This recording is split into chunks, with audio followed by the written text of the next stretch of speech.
Ассалаумағалейкум достар. Бүгінгі менің сіздерге айтатым оң жақпен ұйықтаудың пайдасы.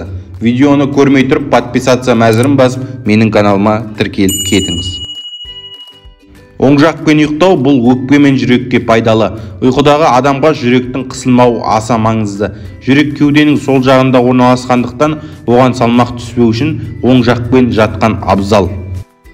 Сонымен қатар, оң жақ жамбаспен жату бауыр, асқазан және ас қорыту жұмысын дұрыс қалыпқа келтіреді.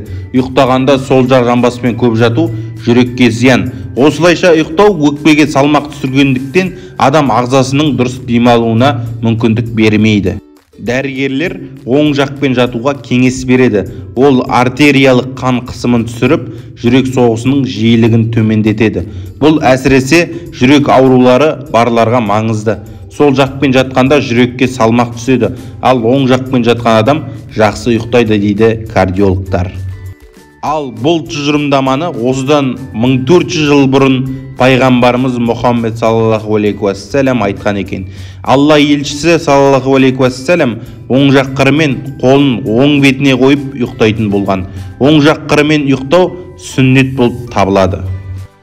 Хузейфа радиаллаху анху пайғамбарымыз Мұхаммед саллаллаху алейхи уассалам ұйқыға жатқанда қолын жастанып: "Уа Алла тағалам, сенің атыңмен көз жұмып, сенің атыңмен қайта тірілемін" деп дұға жасайтын деген.